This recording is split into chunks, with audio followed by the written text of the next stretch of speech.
On this episode of the Cryptid Crew podcast, I have the privilege of introducing co-host of Sasquatch Beyond the Outpost podcast, creator, founder, and owner of Sasquatch Outpost, gift shop and museum, and rabbit hole adventures, Jim Myers. Jim, thank you for coming on the show. You're welcome, Mark. Glad to be here. It's awesome to have you on. Jim and I met at Estes Park, Colorado just recently at Bigfoot Days. It gets bigger every year at Estes Park. Yes. We met the night before at the barbecue, and when I go to these festivals or expos or whatever you want to call them, I usually carry a share your report form for people that have had encounters. And you came up to the table and we started talking, and you filled one out. And this is what Jim put on there: encounters, lots. And I absolutely loved it. So I thought, well, maybe that's a good place to start. So, Jim, can you tell us about some of your encounters that you've had? I sure can. Let me introduce the fellow behind me and get him to say hello. This is the boss behind me, and you can't see Junior. He's our little guy over there. He's right down there. So he's normally animatronic. I don't have him turned on to that tonight, but I'm sitting in the Sasquatch Encounter Discovery Museum as we do this. And and by the way, don't be surprised when you are editing this, Mark, if you find orbs floating across this space, because they do it all the time back here. So if you capture that, it's a plus. So Gotcha. That's a freebie. But yeah, we built all of this originally in 2013, and then we started building this museum in 2016, and we expanded it in 18, expanded it again in 21. And to date, I've lost count, honestly, but I would say to date, we've conservatively had 200,000 people go through this museum, and from 140 plus countries, every single state in the U.S. And so we're very grateful. This has been very, very popular, and it shows the interest in this topic across the country. So the part of the fascination for me in this whole topic of Sasquatch, and I just took some guys out last weekend. It was a very quiet weekend, unusually quiet for us. But with Rabbit Hole Adventures, we try to take a number of groups every summer on camping trips, on horseback camping trips, or just night hikes around the Bailey area. So we have a lot of things that we offer, and many of our encounters have come through those venues and those trips. People often assume, well, if you're going to go out and look for Sasquatch, of course you can expect nothing to happen, because Sasquatch, after all, isn't real. And not only are they wrong, Sasquatch is very real, but I would say on average on our trips, 1 out of 2 trips, if not more often than that, we have an encounter with Sasquatch. And so this is far beyond the realm of you might possibly smell something, you might possibly hear something, to they come into camp and they mess around in camp and mess with us and pull pranks on us, and it's actually hilarious to be a part of that. But then we're doing our own research outside of Bailey, and we've had some significant encounters there as well. I keep an active gifting area going about 15 minutes from my house. That's straight up the side of a mountain. Nobody knows it's there. Nobody would ever know it's there. It's no trail. And we've had Sasquatch interact with us extensively over the years, taking well over 100, probably 150 objects from us, and occasionally leaving us things that we did not put there. And They are so intelligent. Their intelligence is human because I believe they are human. Their intelligence, I believe, surpasses ours. And not only in their reasoning ability, but in the abilities that they possess that humankind either lost a long time ago or have never learned, such as speaking into people's minds, healing people of even terminal diseases, appearing and disappearing at will, eyes that emit light at night. They do not reflect it, they emit it. Superhuman strength, far beyond their massive size. I'm talking the strength to pull trees out, roots and all, and turn them upside down and jam them back into the ground. So, some of your listeners are probably hearing me and thinking, this guy's completely lost his rocker. I can validate every single thing I will tell you tonight. We have either seen it or we've seen the results of it. And so they are fascinating people. That's what they are. They are not apes. They are not an undiscovered great ape. To call Sasquatch an undiscovered great ape is doing an enormous disservice to these highly intelligent, highly emotional people who live in our forests in every single state in this country. So encounters, yes, we have them all the time.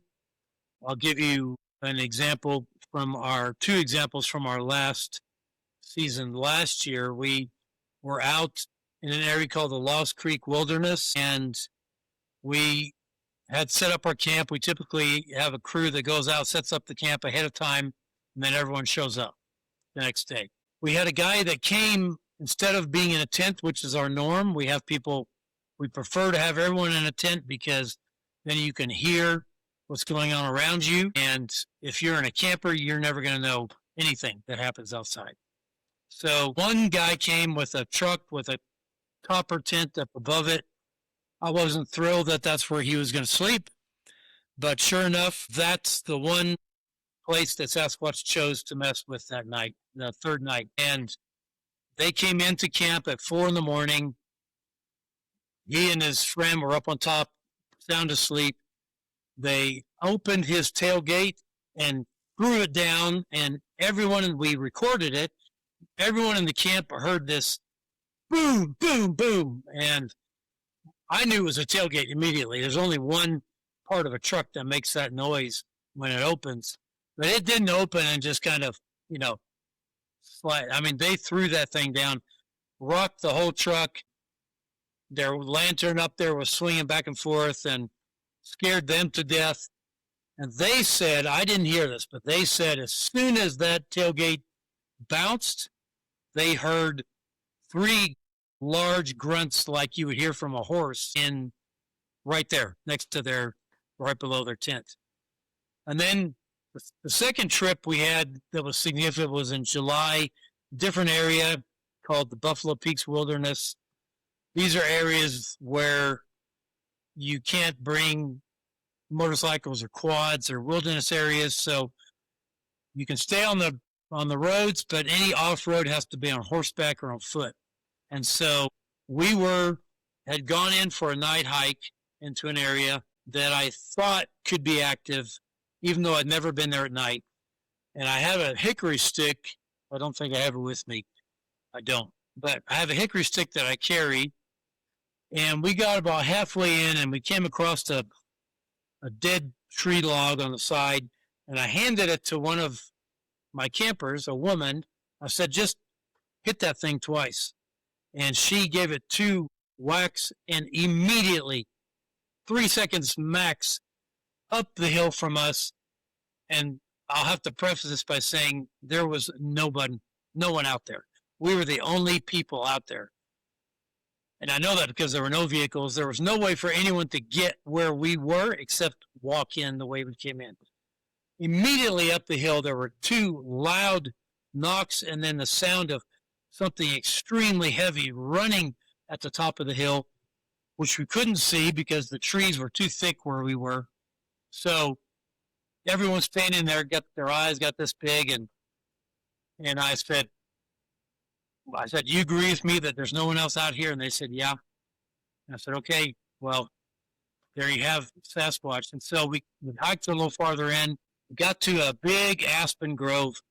And as soon as we arrived, someone whistled at us again from up the hill. Very clear human whistle. And I said, okay, this is our sign to sit down. We sat down, and this all happened from just before dusk to just after dusk, 30 minutes max. We started getting whistles, and then I cannot explain this in any other term except they began to sing to us. I have never heard this sound before or after, and they sang a melody. Two of them interacted. One sang the melody, and a second one did a big whoo at the end of it. And again, my guests were all sitting on a log in front of me. Every one of them turned around, their eyes this big, and I just looked at them and I said, I've never heard this before. Your guess is as good as mine. And we got 2 recordings of that sound, of this melodious, whether it was a whistle or a voice, we couldn't tell. And I sat there listening to that, Mark, and I thought, the thought that came to my mind immediately is, why have I ever been afraid of these people? When they sing like that to us, the last intention they want to give to us is that they are dangerous or aggressive. Here they're singing to us at the top of the hill. And after about 30 minutes of this from the top of the hill, this enormous noise happened. I think something shoved the tree over and everything stopped. Nothing else happened. All the sounds, all the singing, everything just stopped. It was almost like Dad showed up and said, hey, that's enough messing with these people. Cut it out. And he put a stop to it. And we waited 15 more minutes. And we thought, okay, the show is over, and we left.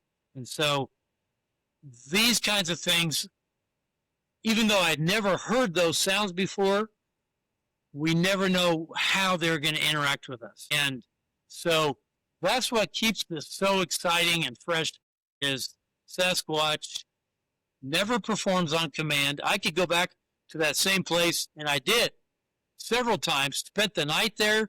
Never did they sing. When they choose to interact with us, it's that moment and that moment alone. And so just like if someone tried to get us to perform on command, we're not going to do it. You know, it's a matter of pride and, personal decision. So yeah. So those are from last summer, but I don't know if you have any questions before we talk about something else, but Yeah, Jim. What do you think the tree knocks are, and were the vocalizations coming from? You said it sounded like 2 different ones, and were they together? It sounded like, or far apart. In one case, it was one individual singing.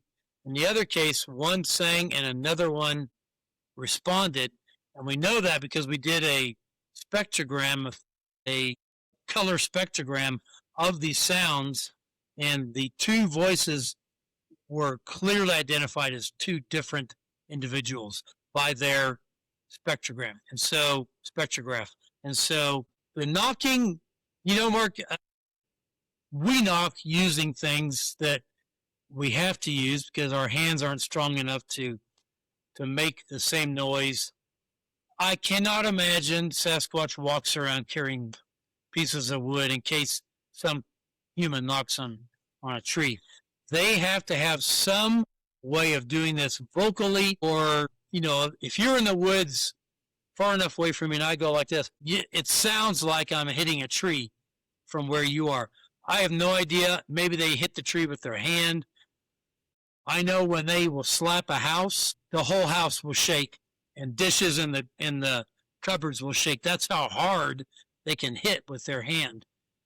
Brick house, wood house, it doesn't matter to them. And so I think they use this communication of this what's the word I'm looking for? Rhythm communication of the sound of knocking, even though I don't think they use sticks to communicate with each other.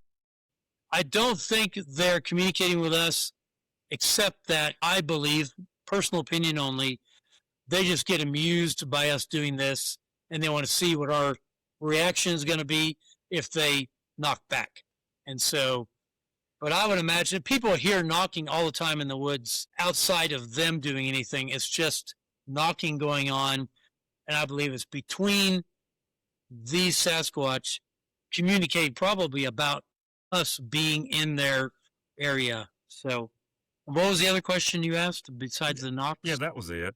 And as well, I've heard that. That's an interesting fact you brought up about, or your opinion you brought up about the making the sounds with their mouth, because I have heard other people mention that as well. And that makes sense, because who's going to walk around with a stick all the time? Yeah. And I've also heard them referred to as rock clacks. And Yes. I have a neighbor that has a recording of some vocalizations, and in the middle of it, it sounds like a tree knock or rock clack, but it very well could be some type of sound that's made, with their mouth or something like that.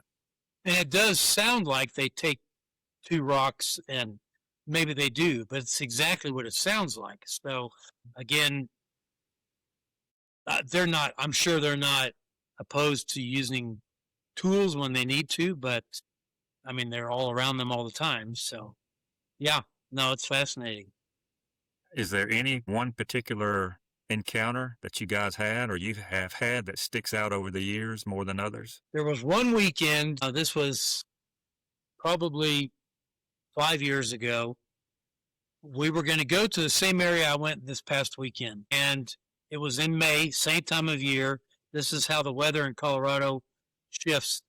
That year in May, exact same time that we were up there camping this year, there were still 2 feet of snow on the main road going up, and so no one could get up the road.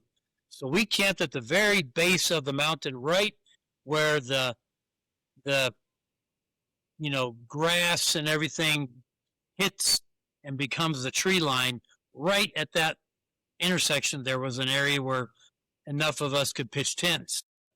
We were there 3 nights, I believe, and it snowed the first night again. There was probably 6 inches of snow on the ground, and Sasquatch are too smart to come walking into camp and leave tracks in the snow. It's just too obvious. They just don't do that. And so there were no tracks anywhere in the camp that next morning. During that day, we hiked around, we snowshoed up the mountain to look for tracks on the road.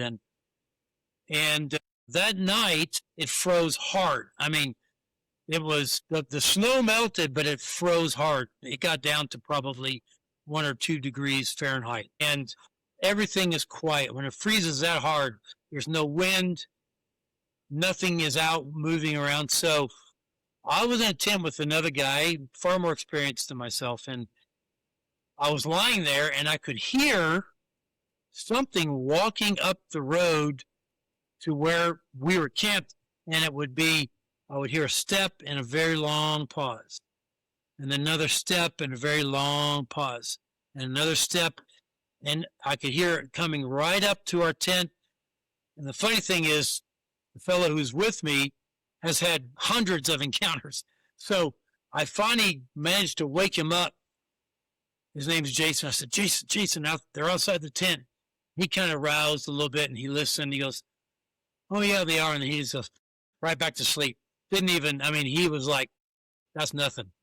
So I heard him walking around, and then I fell asleep. And this has happened so many times, I'm now convinced they put us to sleep. And so I fell asleep. I woke up the next morning at 4 a.m. It was just getting light. Now, on this, we were in an outfitting tent, so it was tall. We could stand up. We had a wood stove in there, and he had lost the original rain fly that came with it. So he had the tent was green. He had a blue, and the tent was canvas. He had a blue polyurethane thing that he had draped over the top to keep the rain off and then tied down. So I'm lying there, 4 in the morning, 4:15, lights just getting light, listening to the birds. and I see something move to my left outside the tent. And I thought, did I see that, or was that in my imagination? And then this time I turned and looked, and it was the blue. I could see the blue tarp or the blue plastic get raised and dropped again. I knew there was no wind. Certainly no wind that's going to do that. And so I thought, and then I looked up, and my coat was hanging on a hook on the inside of the tent, and my coat goes like this. And it goes back. And it goes like this. It goes back. So I wake Jason up again, and I said, Jason, they're here. And he looks, and he said, oh, yeah, I can see them pushing on the tent. And so I'm lying there, and they're right next to me here. And so they were pushing, they were testing, who's in there, how are we going to respond? If it were now, I'd like to believe I would put my hand against their hand. But I was new enough to this 5-6 years ago that I was too chicken to do that. And so I just kind of turned, faced the tent wall, and just watched them interact with that tent. And clearly not a bear. Bears never do that type of behavior.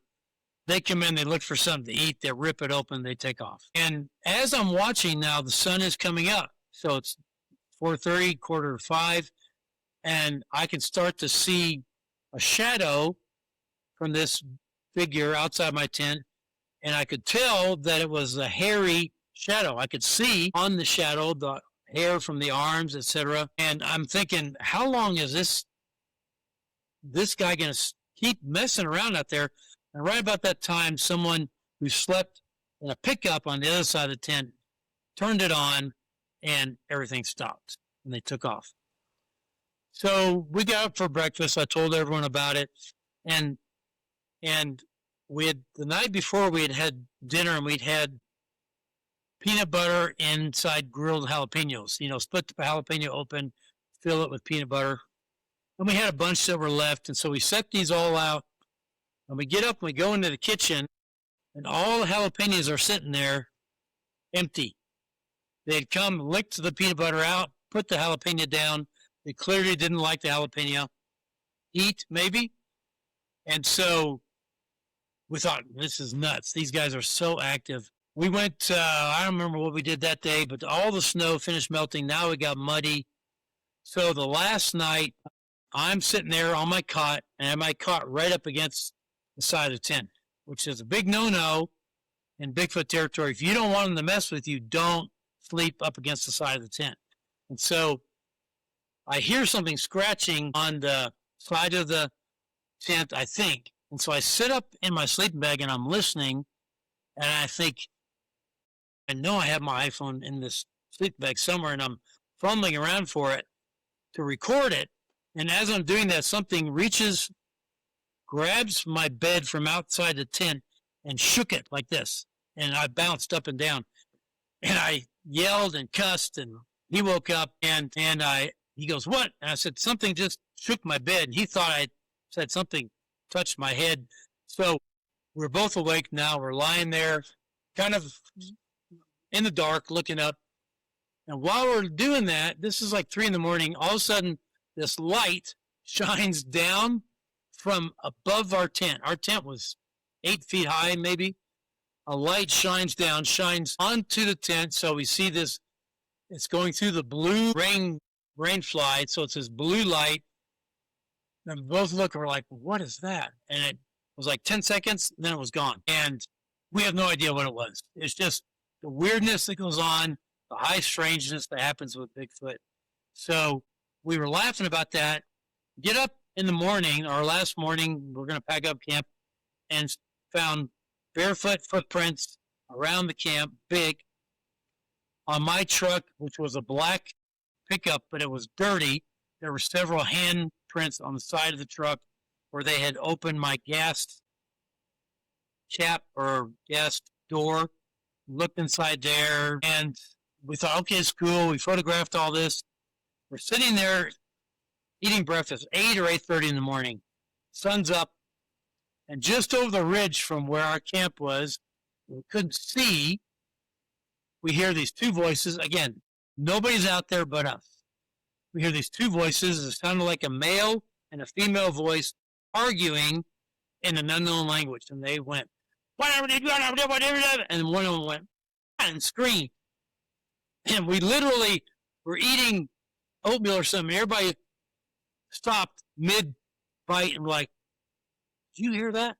And then they did it again, even louder, and screamed louder. Like, it's 8:30 in the morning. I can't believe they're out here doing this. And so we put a recorder over there. We had to break camp. It was time. Put a recorder over there.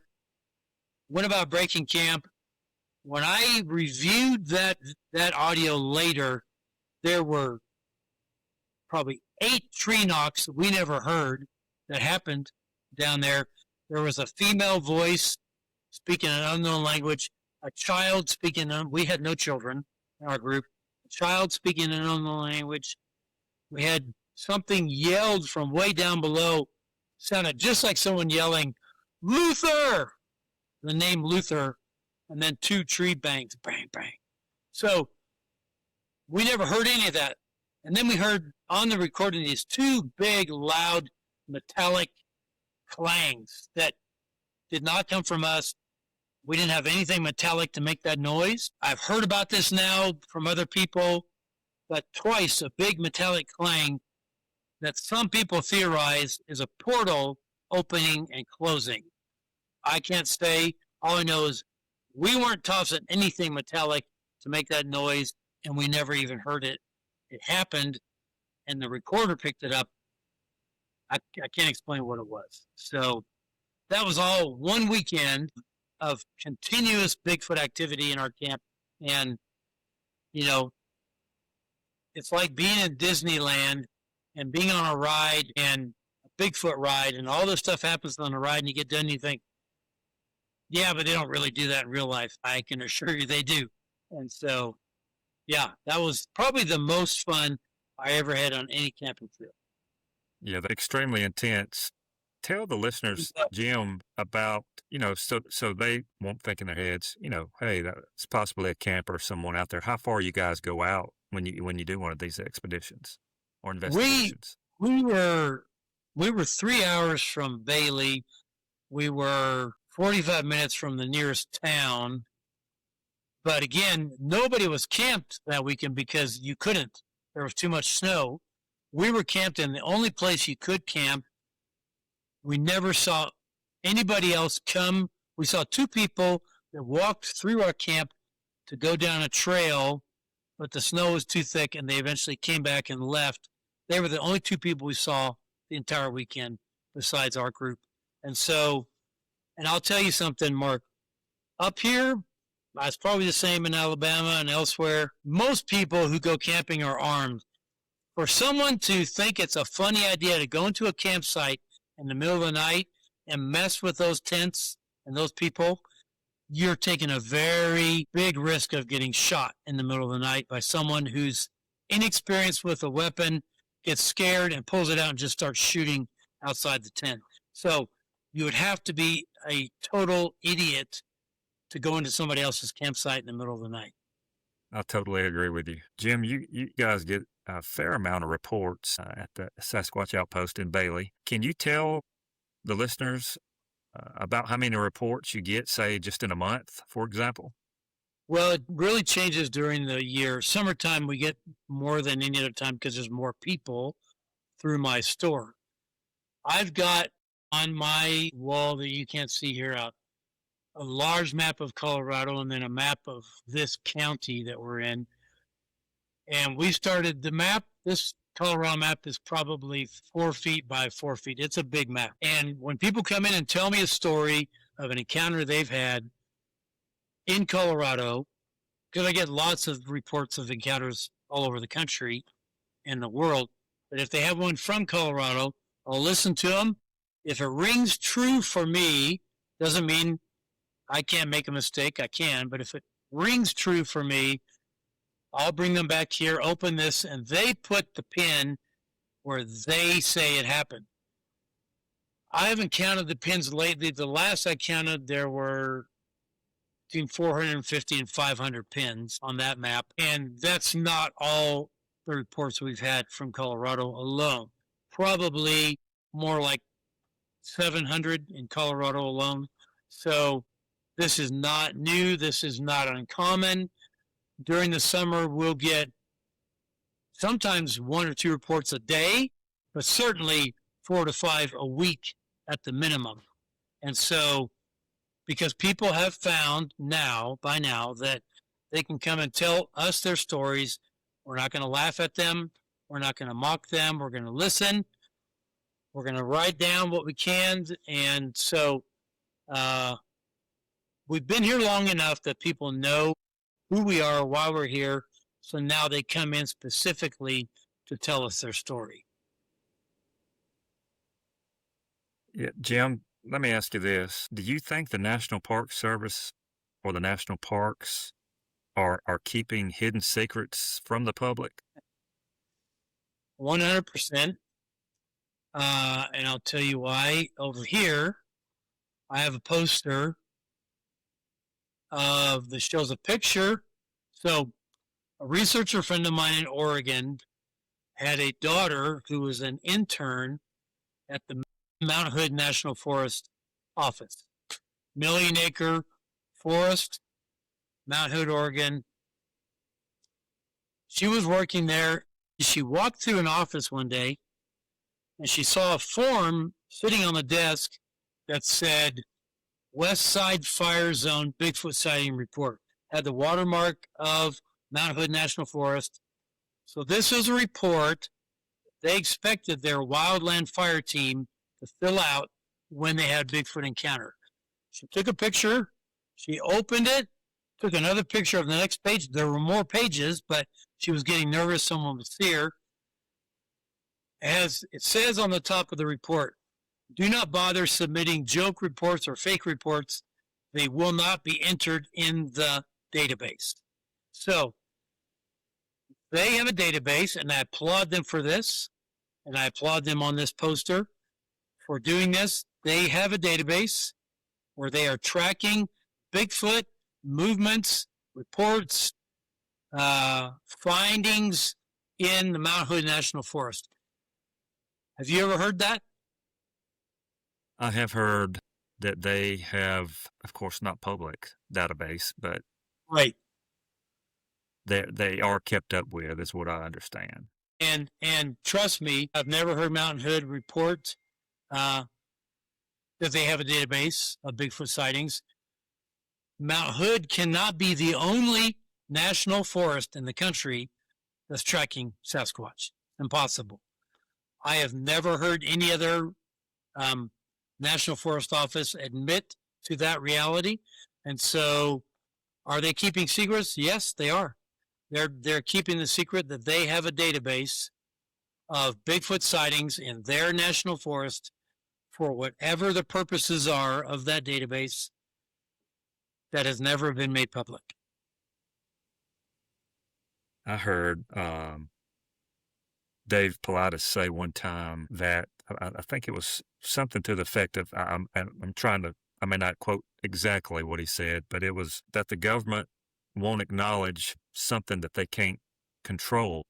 Correct. I believe that's what it was. Although they've now acknowledged UFOs, which they cannot control either. So, but UFOs up in the sky versus something living in the forest with us here on the ground are two very different things. They have never acknowledged Bigfoot ever publicly. We know that they know. We know that with the technology we have of satellites that can read your license plate from outer space, you will never convince me that they have not tracked Sasquatch, watched them, and tracked them on the satellite to know exactly where they go, how many of them there are, etc.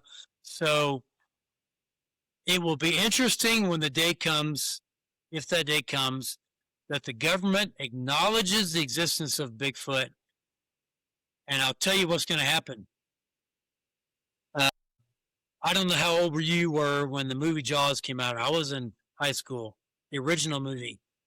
That summer, The beach resorts lost billions of dollars because nobody went into the ocean because of a movie about a fake shark.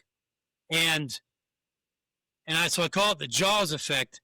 The Jaws effect of the government admitting that Sasquatch exists would be astronomically costly to this government, because how much money do they take in every single year from all the national parks in this country of people camping and hiking?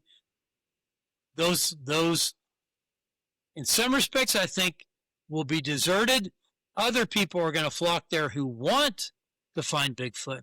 But I believe the bigger response would be, they're out there and they're that big, I'm never going in the woods again.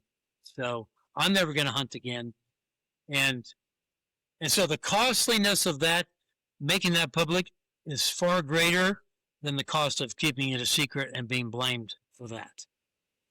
Makes sense. Totally makes sense. Jim, what do you think? I'm just going to come out and ask you, what do you think a Sasquatch is, or a Bigfoot? I believe they're people, and they are, at a bare minimum, partially human, if not fully human. And there's DNA analysis already that would prove both of those being true. Partially human, so a human hybrid, and fully human. And so that's what they are. Now, you can imagine, Mark, taking a 2.5 foot tall pygmy from the Congo and standing them next to a 7 foot Norwegian fisherman. Those two individuals look like they come from different planets, let alone being the same species. I believe Sasquatch is as much human as we are, and as much different as that Norwegian man is to that pygmy, we are to Sasquatch. They are hairy. They are far taller than we are. They are far more powerful, more powerfully built, more powerfully vocal, more intelligent than we are, but they're people nonetheless. And so, which is why I believe we do not have thousands of reports of them killing and slaughtering humans, because they would be killing and slaughtering their own kind. And I don't believe that's what highly intelligent beings should do. We do it as humans all the time, but I don't think they trust us either. So, with good reason. So, yeah, that's what I think. And I believe there's DNA and forensic evidence to prove that fact.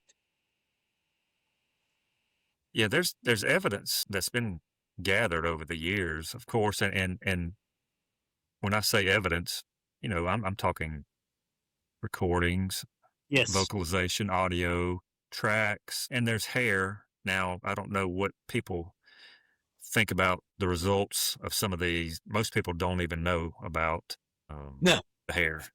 But, if you were to take this into a court, just like any court case, to me, you have all this overwhelming evidence of saying, hey, Sure. this creature exists, or Bigfoot or Sasquatch exist. Physical evidence that science can put their hands on and touch. And I agree with you 100%. Yep. And yet deny that they exist. Yeah, for what reason? I just don't know. For what? Jim, tell everybody about the Sasquatch Outpost Sure. and Museum. So we're located in Bailey, Colorado, about 45 minutes southwest of Denver in the mountains. We sit where I'm at, about 7,700 feet. My house, which is also in Bailey, but farther up, just at about 8,500 feet. We've been here since 2013 in this location, and we've just built a Bigfoot-themed escape room upstairs called Deep Woods Sasquatch Escape Adventure. And, of course, we do all the trips in the summertime. So they can find us on SasquatchOutpost.com, and they could find out about the trips at rabbitholeadventures.com, but just rabbitholeadv.com. Okay. Yeah, I'll put a link in the description Great. for both of those so people can check it out and keep up with what you're doing. And I would appreciate that. absolutely. Jim, at the end of each episode, I do a rapid fire Q&A where I will ask 3 questions, and it's the first thing that comes to your mind. It's kind of casual. Well, All right, here we go. Number 1, books or movies, if you had one to pick. movies, And what would be your favorite movie or one of them? Lord of the Rings Lord of the Rings. trilogy. Number 2, what food do you pack when you go on an expedition? If I am backpacking, I pack freeze-dried food. If I'm in a truck, we pack awesome food that we cook fresh every meal for our guests, and it's good hearty food, hamburgers, you know, chili, things like that. Gotcha. Sounds good. And number 3, name one thing on your bucket list. Great question. One thing on my bucket list, which I need to write mine down, have a face-to-face encounter with a Sasquatch. I think that's on a lot of people's bucket list that are interested in the subject, for sure. Absolutely. Yes. Absolutely. Well, Jim, I appreciate you taking time out of your schedule to come on the show. You're welcome, Mom. It's great to meet you, and I've listened to you guys' podcast over the years, and appreciate you coming on the show and You're very sharing your welcome. stories. You're very welcome. I hope and trust this will give you more exposure and more people will tune into yours. Thank you. I appreciate that. And for the listeners, if you've had an encounter or something strange or unexplained, email us at the Cryptid Crew Podcast at gmail.com. Thank you for listening, and God bless.